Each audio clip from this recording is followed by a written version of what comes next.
Hello friends, आज के इस वीडियो में हम बात करने वाले हैं विजन आईएएस से रिलेटेड कुछ करंट अफेयर्स हैं जो डेली करंट अफेयर्स आते हैं, उससे रिलेटेड हम बात करने वाले हैं।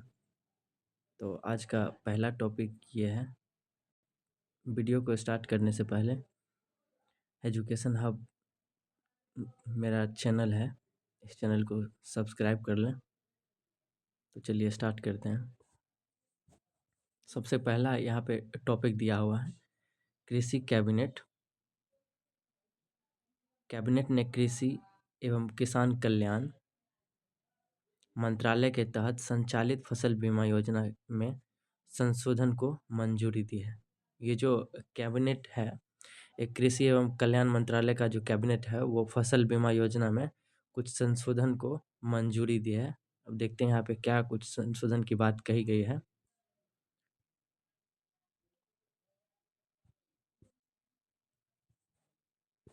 सबसे पहला है यहाँ पे इस योजना को 2025-26 तक जारी रखा जाएगा और इनके कुल 59,59,515 करोड़ रुपया का बजट निर्धारित किया गया। दूसरा में है, यहाँ पे देख सकते हैं आप, योजना के तहत प्रौद्योगिकी को अपनाने की दिशा में प्रमुख प्रयास किया गया है, जहाँ पे राष्ट्रीय फसल बीमा पोर्टल बेहतर गवर्नेंस और समन्वय के लिए है। दूसरा है यस-टेक ग्राम पंचायत स्तर पर उपज प्रत्यक्ष आकलन के लिए। तीसरा है विंडस फसल बीमा के लिए दीर्घकालिक एवं अति स्थानीयकृत मौसम डेटा तैयार किया गया है। यहाँ पे किसानों का, यहाँ देख रहे हैं किसानों द्वारा डे प्रीमियम, किसानों के द्वारा जो प्रीमियम दिया जाता है वो है यहाँ पे खरीफ फसल के लिए 2%, रबी फसल के लिए 1.5%, वाणिज्यिक एवं बागवानी फसलों के लिए 5% निर्धारित किया गया है। नेक्स्ट न्यूज़ देखते हैं। यहाँ पे जल शक्ति मंत्रालय ने वार्षिक भूजल गुणवत्ता रिपोर्ट जारी की है। जल शक्ति जो मंत्रालय है वो वार्षिक भूजल गुणवत्ता रिपोर्ट जारी की है 2024 में। पहली बार यह रिपोर्ट कब जारी किया गया था? पहली बार इस रिपोर्ट में भूजल गुणवत्ता निगरानी के लिए मानक संचालन प्रक्रिया प्रस्तुत की गई। इससे डेटा संग्रह, विश्लेषण और व्याख्या में एकरूपता सुनिश्चित होती है। भूजल की स्थिति जो पूरे इंडिया में है, भारत में, उससे रिलेटेड कुछ टर्म्स यहाँ दिया गया है। जैसे भारत विश्व में सबसे बड़ा भूजल उपयोग करता है। वैश्विक स्तर पर जितना भूजल उपयोग होता है उसका 25% भारत अकेले उपयोग करता है। जितना भी भूजल का उपयोग किया जाता है पूरे विश्व में, उसका 25% भारत यूज करता है। इस रिपोर्ट के मुख्य बिंदु पे एक बार नज़र डालेंगे। देखिए, क्षेत्रीय भिन्नता है यहाँ पे। दूसरा है सिंचाई के लिए योग्य। तीसरा है चिंताजनक मुख्य प्रदूषक। उसके बाद औद्योगिकरण है। उसके बाद कृषि प्रणालियाँ हैं। उसके बाद हम देखते हैं अगला टॉपिक क्या दिया। यहाँ पे देख सकते हैं भूजल संरक्षण के पहल जितने भी हैं, भूजल संरक्षण के जो भी पहल हैं वो पहल दिए हुए हैं। जैसे भू नीर पोर्टल है यहाँ पे, बेहतर भूजल विनियम के लिए यहाँ पे अटल भूजल योजना है। उसके बाद यहाँ पे तीसरा जो दिया गया है पहल में, राष्ट्रीय जलभूत मानचित्रण और प्रबंधन कार्यक्रम है। उसके बाद जल शक्ति अभियान है।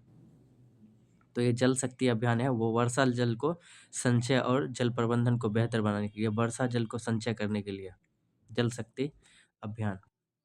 अब देखते हैं यहाँ नेक्स्ट न्यूज यहाँ नेक्स्ट में है कोचाड्री लेटरल जो सिक्योरिटी डायलॉग है उसने पारस्परिक सहयोग के 20 वर्ष पूरे हो चुके हैं। ये कोचाडी लेटरल जो सिक्योरिटी डायलॉग है इसके सहयोग का 20 वर्ष पूरे हो चुका है। ये कोचाडी लेटरल सिक्योरिटी डायलॉग क्या है? तो यहाँ पे आप देख सकते हैं, यहाँ इसके मुख्य स्तंभ दिया गया है। यहाँ पे समकालिक वैश्विक मुद्दों का समाधान करना। समकालिक वैश्विक मुद्दों का समाधान करना यहाँ पहला है। यहाँ पे देख सकते हैं आप। दूसरा है यहाँ पे वैकल्पिक ऋण सहायता उपलब्ध कराना। यहाँ पे उदार व्यापार प्रणाली स्थापित करना। यहाँ पे नियम समझौते आधारित विश्व व्यवस्था सुनिश्चित करना।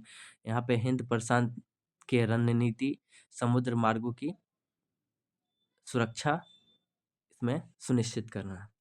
तो ये जो है आप देख रहे हैं कोचार्ड सहयोग के मुख्य स्तंभ हैं। ये कोचार्ड जो सहयोग है इसके मुख्य स्तंभ है।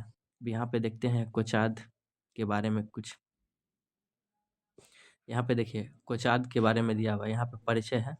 तो यहाँ पे यह ऑस्ट्रेलिया भारत जापान और संयुक्त राज्य अमेरिका के बीच रणनीतिक कूटनीति साझेदारी है। जो कचाद का उद्देश्य एक ऐसा हिंद प्रशांत क्षेत्र बनाना है जो न केवल खुला हो, स्थिर हो, बल्कि सभी के लिए समावेशी चुनौती का सामना करने में समक्ष हो। यहाँ पे आप देख सकते हैं इसका उत्पत्ति दिया गया है। ये कब आया था उत्पत्ति, ये कब एग्जिस्टेंस हुआ है। तो कचाड का इतिहास दिसंबर 2004 में जुड़ा था, जब इन चारों देशों ने मिलकर हिंद महासागर के नए आई सुनामी से प्रभावित देश को सहायता प्रदान करने की।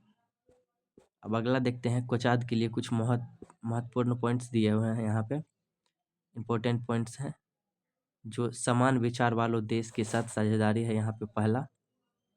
उसके बाद दूसरा है क्षेत्र में भारत की स्थिति को मजबूत करना। उसके बाद तीसरा है यहाँ पे आर्थिक लाभ। चौथा है चीन के बढ़ते प्रभाव से रणनीतिक रूप से निपटाना। तो अगला देखते हैं करंट में क्या है। अब यहाँ देख सकते हैं केंद्रीय मंत्रिमंडल ने किसान के लिए डाई अमोनियम फॉस्फेट एक मुफ्त विशेष पैकेज की समय सीमा बढ़ाने की मंजूरी दी है। ये जो न्यूज़ देख रहे हैं आप करंट अफेयर्स का, ये केंद्रीय मंत्रिमंडल ने किसानों के लिए डाई अमोनियम फॉस्फेट पर एक मुफ्त विशेष पैकेज समय सीमा बढ़ाने की मंजूरी दी। जो डीएपी आप देख रहे हैं ये इसको डाई अमोनियम फॉस्फेट कहा जाता है, इसका हिंदी हुआ।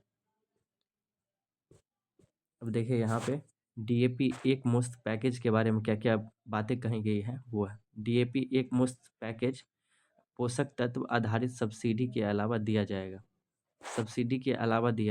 एनबीएस में है ये आधारित सब्सिडी हुआ। ये गौरतलब की जुलाई मंत्रिमंडल ने किसानों को कम कीमत पर डीएपी उपलब्ध कराने की डीएपी एक मुफ्त विशेष पैकेज मंजूरी दी है। यहाँ में आप देख सकते हैं भारत के रासायनिक उर्वरक की अधिक खपत को कम करने के लिए उठाए गए हालिया कदम। जो हाल ही में कदम उठाए गए हैं ये इनमें से निम्नलिखित हैं। जैसे फर्स्ट है नीम लेपित यूरिया।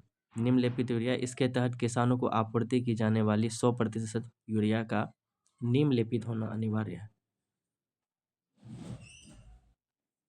यहाँ पे आप देख सकते हैं नैनो उर्वरक इफेको। यहाँ पे जो आप देख रहे हैं नैनो उर्वरक जो है इफको नैनो यूरिया का उत्पादन करता है। यहाँ पे पीएम प्रणाम जो है ये एक पहल रहा है जो अवेयरनेस जनरेशन, नरिशमेंट एवं अमिलिएशन ऑफ मदर अर्थ। इसका उद्देश्य रासायनिक उर्वरकों का उपयोग को कम करना है। इसका उद्देश्य क्या है? रासायनिक उर्वरकों का उपयोग कम करना। यहाँ पे वैकल्पिक उर्वरक के उपयोग को बढ़ावा देना। यहाँ पे देखते हैं वैकल्पिक जो उर्वरक है इसके उपयोग को बढ़ावा देना। ऑर्गेनिक उर्वरक, जैव उर्वरक और प्राकृतिक खेती आदि को बढ़ावा देना। यहाँ पे उर्वरक को जो है वो कम जो है वो उपयोग करने के लिए कहा जा रहा है। यहाँ पे देख सकते हैं आप उर्वरक सब्सिडी से जुड़ी चिंताएं। राजकोष पर बोझ बढ़ना, ये राजकोष पर बोझ भी बढ़ाता है। यहाँ उर्वरक उपयोग में असंतुलन भी लाता है। पर्यावरण पर प्रभाव, पर्यावरण पे प्रभाव तो आपको पता ही है, उर्वरक से प्रभाव क्या होता है। भारत विश्व में नाइट्रोजन भारत विश्व में नाइट्रोजन उर्वरक का सबसे अधिक खपत करने वाला देश है। भारत जो है वो नाइट्रोजन उर्वरक का पूरे विश्व में सबसे अधिक खपत करने वाला देश है। इसमें मृदा, जल एवं आदि प्रदूषित होती है। इसमें क्या-क्या प्रदूषित होता है? तो मृदा एवं जल प्रदूषित होता है। यहाँ पे एक बात और कही गई है, पोषक तत्व आधारित सब्सिडी। ये एनबीएस जो है, ये पोषक तत्व आधारित सब्सिडी है। यहाँ पे फॉस्फेट और जो है पोटासिक उर्वरक के मूल्य जो है, बाजार के मूल्य नियंत्रण मुक्त है। उत्पादक उर्वरक जो है, यहाँ पे इसका बिक्री मूल्य तय करने के लिए स्वतंत्र है। उन्हें उर्वरक उत्पादन में पोषक तत्व सामग्री उपयोग के आधार पर वार्षिक एवं अधिवार्षिक आधार पर सब्सिडी एक निश्चित राशि प्रदान की जाएगी। अब दूसरा करंट में है शिक्षा मंत्रालय ने स्कूली शिक्षा पर एकीकृत जिला सूचना प्रणाली प्लस 2023-24 रिपोर्ट जारी करी है। ये जो शिक्षा मंत्रालय है, ये स्कूली शिक्षा पर एकीकृत जिला सूचना प्रणाली प्लस जो है रिपोर्ट जारी किया है। इस रिपोर्ट में पहली बार 2023-24 से यूडीआईएसई जो है प्लस के माध्यम से देश के सभी मान्यता प्राप्त स्कूलों में राष्ट्रीय स्तर पर प्रत्येक छात्र का डेटा एकल किया है। यहाँ पे जो आप देख रहे हैं यूडीआईएसई प्लस जो है, ये आप यूडीआईएसई प्लस जो रिपोर्ट है वो राष्ट्रीय शिक्षा नीति एनईपी नेशनल एजुकेशन पॉलिसी के तौर पर काम करता है। यहाँ 2020 की सिफारिशें के अनुरूप में है। रिपोर्ट के मुख्य बिंदु हैं, रिपोर्ट के जो बिंदु सामने उभर कर आए हैं वो इस प्रकार हैं। छात्र नामांकन, ये जो देश भर में स्कूल नामांकन में समग्र रूप से गिरावट दर्ज की गई है। यह सरकारी स्कूलों में जो है वो गिरावट स्कूल नामांकन में गिरावट दर्ज की गई है। यहाँ पे आप देख सकते हैं, यहाँ पे कुछ आंकड़े भी दिए हुए हैं। जैसे 2022-23 में 25.18 करोड़ स्कूल नामांकन हुए थे। यहाँ पे 23-24 में गिरावट हुआ, 24.8 करोड़ नामांकन हुए। तो इस प्रकार से ये पॉइंट है जो शिक्षा में स्कूली नामांकन में जो गिरावट हुआ है उस चीज़ को दर्ज किया गया है यहाँ पे। यहाँ पे उच्चतम ड्रॉप आउट देख सकते हैं, उच्चतम ड्रॉप आउट दर माध्यमिक स्तर 9 से 12 पर दर्ज की गई है। सबसे ज़्यादा इसी में ड्रॉप आउट हो रहा है। और इसमें कौन-कौन से स्टेट शामिल हैं? तो इसमें बिहार, उत्तर प्रदेश, महाराष्ट्र नामांकन में सबसे अधिक गिरावट आई है। ये जो 3 स्टेट्स देख रहे हैं आप, बिहार, उत्तर प्रदेश और महाराष्ट्र, इस स्टेट में स्कूली नामांकन में सबसे अधिक गिरावट आई है। प्रतिधारण दर है यहाँ पे रिटेंशन नेट, यहाँ पे सकल नामांकन अनुपात देख सकते हैं आप। यहाँ पे स्कूली संबंधित अवसंरचनाएं, यहाँ पे असम, ओडिशा और कर्नाटक में छात्र स्कूल अनुपात कम होने के कारण स्कूली अवसंरचनाओं को कम हो रहा। यहाँ पे देख सकते हैं यूडीआईएसई के बारे में कुछ पॉइंट्स दिया गया है, की टर्म है, देखते हैं। 2018-19 में स्कूली शिक्षा एवं साक्षरता विभाग ने स्कूल में ऑनलाइन डेटा संग्रह किया है। संग्रह की यूडीआईएसई प्रणाली विकसित की थी। इस प्रणाली को स्कूल से संबंधित डेटा को कागजी प्रारूप में, यहाँ पे कागजी प्रारूप में मैनुअल तरीके से भरने समस्या उत्पन्न होती थी, इन्हें दूर करने के लिए ये इसे यूडीआईएसई को विकसित किया गया है। एक ऑनलाइन डाटा कलेक्शन फॉर्म के माध्यम से स्कूल अवसंरचनाएं, शिक्षा, नामांकन, परीक्षा परिणाम जैसे मापदंडों पर जानकारी एकत्र किया है। अब यहाँ पे देखते हैं सेकेंड इसके करंट में। दूसरा करंट क्या है, यहाँ पे देखिए आप, विश्व के अनुसार 2024 में भारत ने वैश्विक विप्रेशन का सबसे अधिक हिस्सा प्राप्त किया। ये विप्रेशन जो है, ये भारत ने 2024 में कुल वैश्विक विप्रेशन रेमिटेंस का 14.3 प्रतिशत हिस्सा प्राप्त किया है। गौरतलब है कि विदेश में काम करने वाले व्यक्तियों द्वारा अपने देश में अपने परिवार को भेजी जाने वाली धनराशि का विप्रेशन कहा जाता है। ये विप्रेशन जो है, ये आप देख सकते हैं रेमिटेंस का जो है यहाँ पे दिया गया है। जो अ, विदेश में काम करने वाले व्यक्तियों द्वारा अपने देश में परिवारों को भेजी जाने वाली धनराशि को विप्रेशन कहा जाता है। तो वैश्विक स्तर पर जो है वो विप्रेशन संबंधी ट्रेंड्स है। यहाँ पे देख सकते हैं 14.3% हिस्सा जो है वो सबसे ज़्यादा विश्व में ये भारत में ये विप्रेशन की स्थिति है। यहाँ पे देख सकते हैं दूसरा आप डाटा दिया गया है यहाँ पे 2024 में शीर्ष 5 प्राप्तांक भारत 129 बिलियन डॉलर के साथ पहले स्थान पे है। उसके बाद मैक्सिको है, उसके बाद चीन है, फिर फिलीपींस है, फिर पाकिस्तान का स्थान रहा है। विप्रेशन में जो यह वृद्धि है, यह वृद्धि OECD देशों में रोजगार संबंधित बाजारों की पुनर्बहाली के कारण हुई है।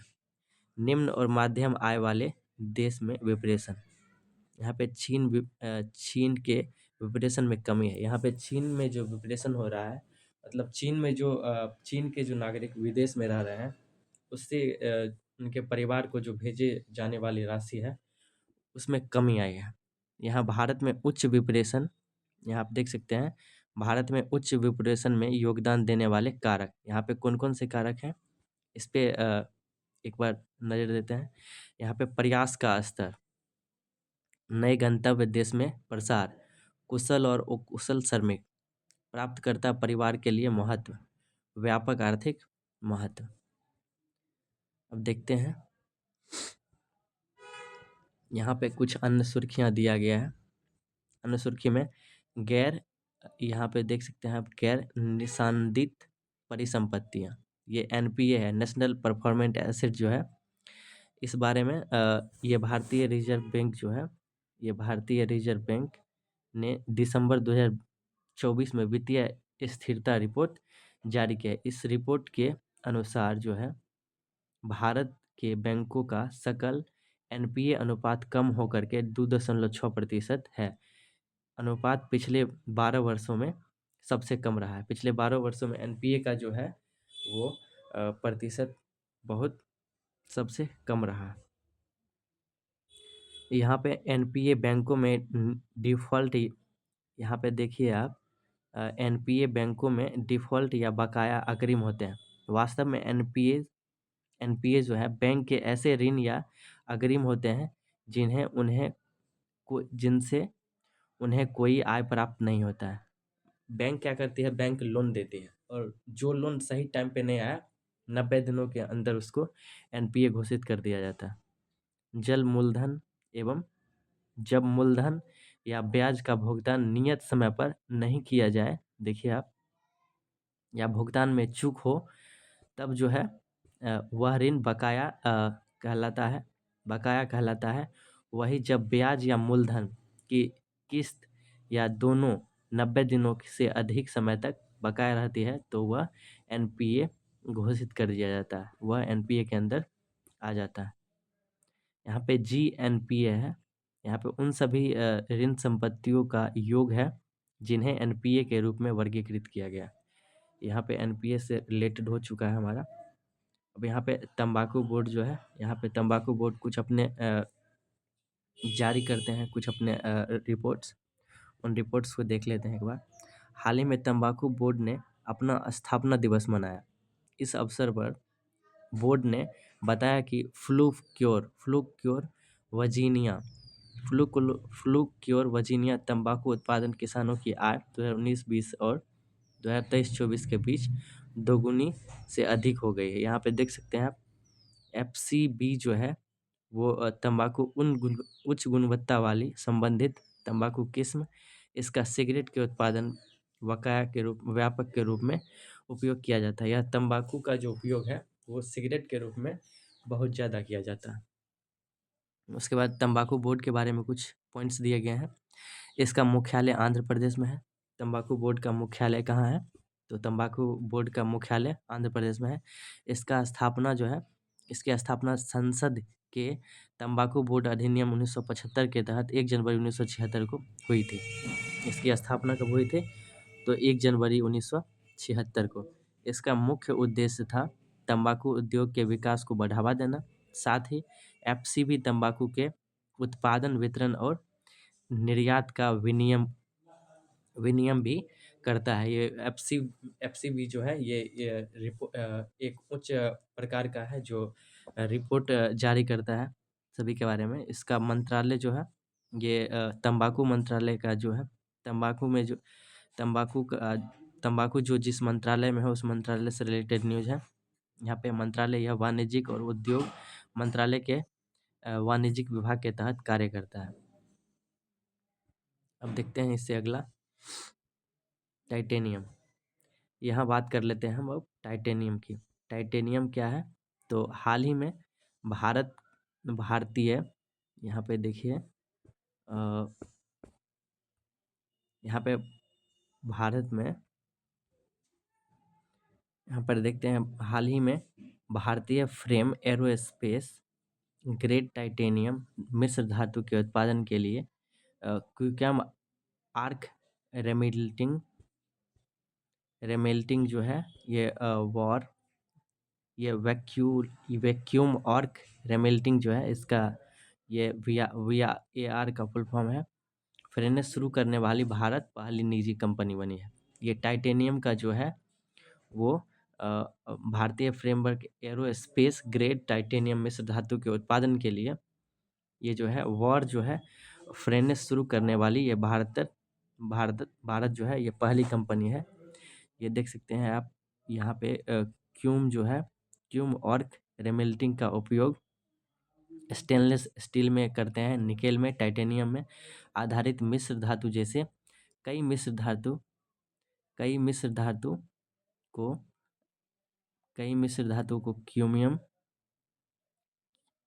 क्यूएम स्थितियों में शुद्ध करने के लिए किया जाता है। इससे संबंधित जो है यहाँ पे धातु को संरचना में उत्कृष्टता और मिश्र धातु को समान संगठन सुनिश्चित करता है। अब यहाँ पे जो है कुछ टाइटेनियम के बारे में दिया गया है, ये पॉइंट नोट करने वाला है। टाइटेनियम के बारे में यहाँ पे कुछ पॉइंट्स दिए गए हैं। प्राकृतिक यानी नेचुरल में ये कठोर और चमकदार और मजबूत धातु है। उसके बाद टाइटेनियम को 2 मुख्य खनिज अयस्क हैं, इल्मेनाइट है और इसका FeO है और रूटाइल है यहाँ पे। उसके बाद गुण इसका ये हल्का वजन होता है, कम घनत्व होता है, संक्षारण रोधी होता है और उच्च गलनांक होता है यहाँ पे। उसके बाद उपयोग इसका कहाँ कहाँ करते हैं? तो मेडिकल इम्प्लांट में, पावर प्लांट कंडेंसर में और समुद्री जल में संरक्षण रोधी हेतु, विमान के निर्माण में एल्युमिनियम सहित अन्य धातुओं के साथ मिश्र धातु बनाने आदि। अब यहाँ पे दूसरा था, यहाँ पे राष्ट्रीय अन्वेषण अभिकरण नेशनल इन्वेस्टिगेशन एजेंसी NAI जो है आतंकवादी और उससे अपराध से जुड़े प्रमुख मामलों सफलतापूर्वक सुलझाकर 2024 में 100% दोष सिद्धि यहाँ पे देख सकते हैं। NIA जो है वो आतंकवाद से जुड़ी और अपराध से जुड़े उसके सभी मामलों को सुलझाकर दोष सिद्धि की है। यहाँ पे NI के बारे में है। यहाँ पे देख सकते हैं मुंबई में नवंबर 2008 को हुए आतंकवादी हमले के मद्देनजर NIA अधिनियम 2008 के तहत NIA की स्थापना की गई केंद्रीय आतंकवाद रोधी कानून प्रवर्तन जैसी एजेंसी। इसका मुख्यालय जो है नई दिल्ली में है। इसके 2 क्षेत्रीय कार्यालय गुवाहाटी और जम्मू में है।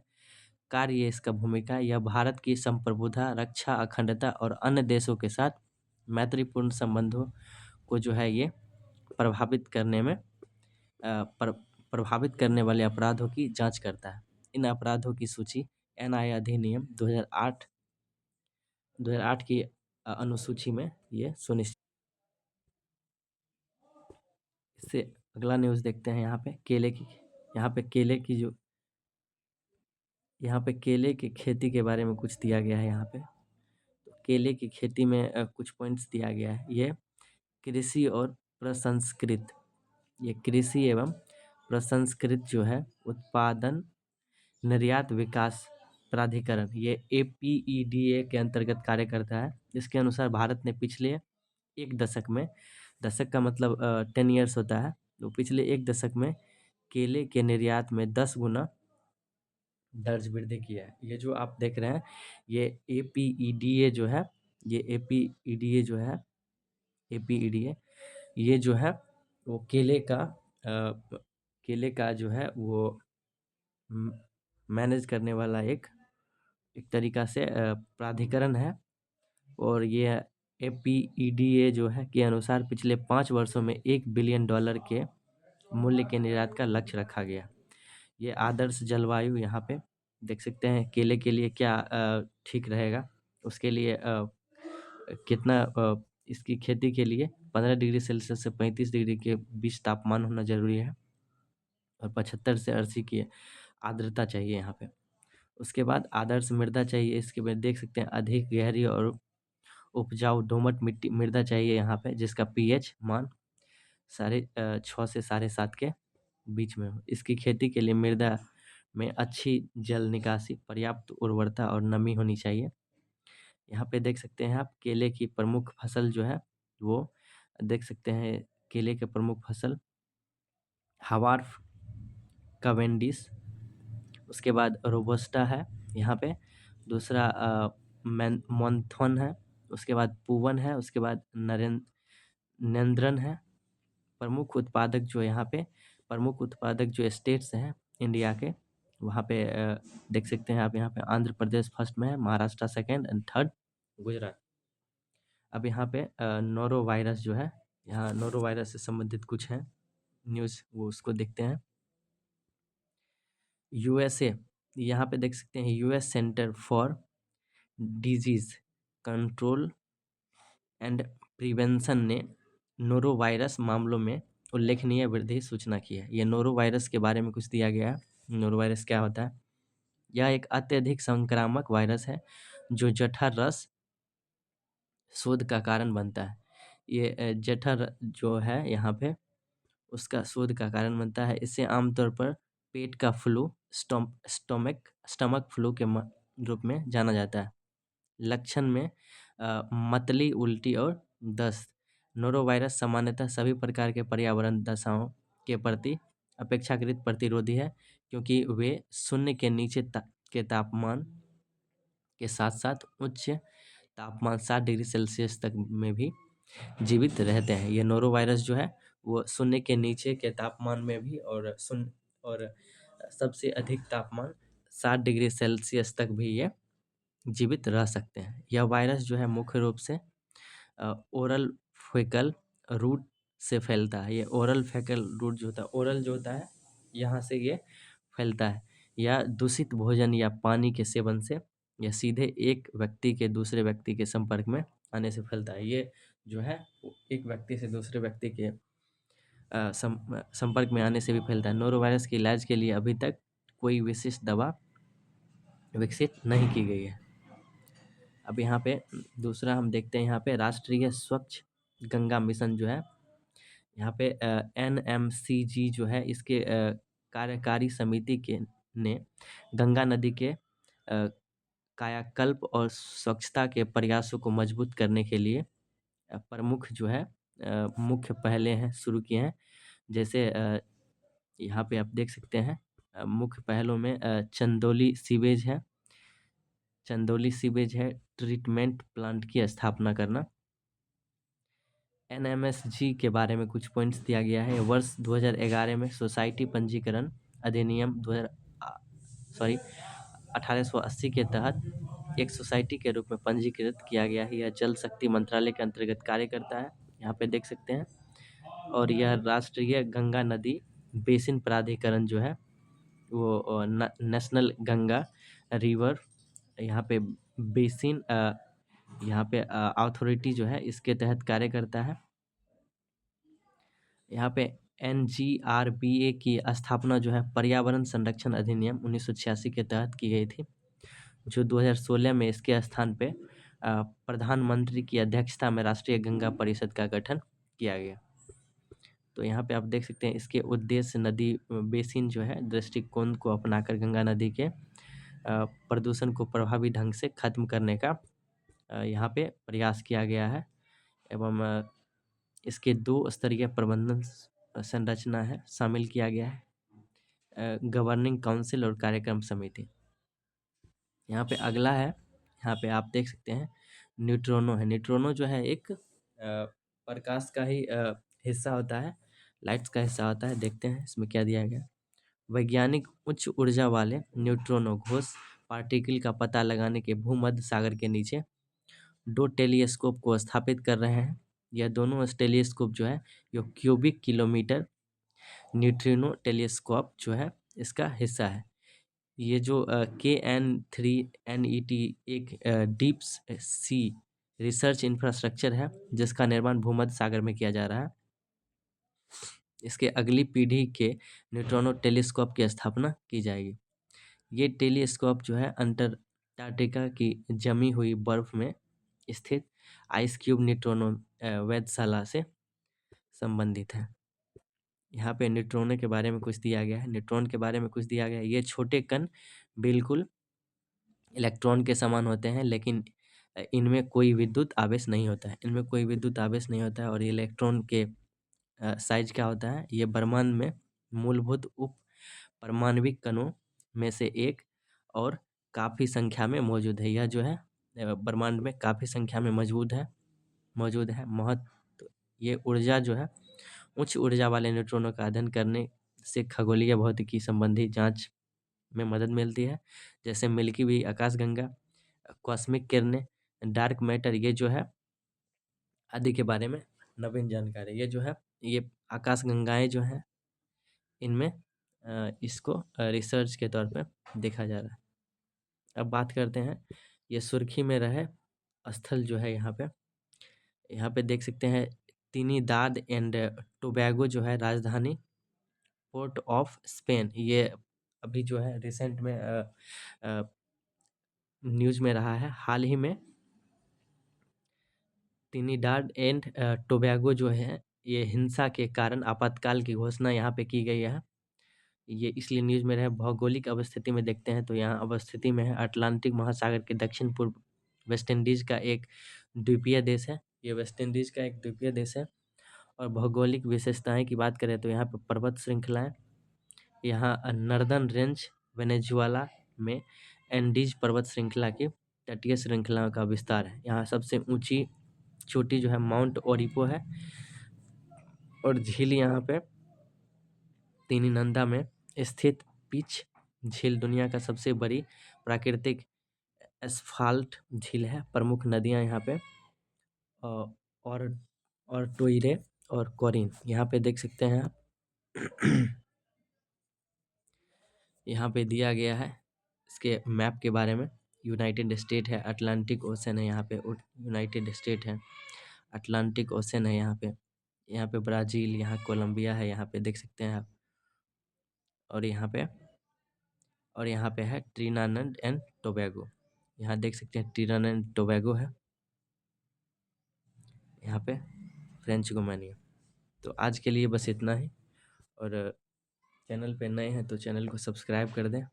और वीडियो में कुछ आपको पॉइंट्स लगे जो रॉन्ग है उसमें आप कमेंट कर सकते हैं ताकि उससे रिलेटेड ठीक कर सकें।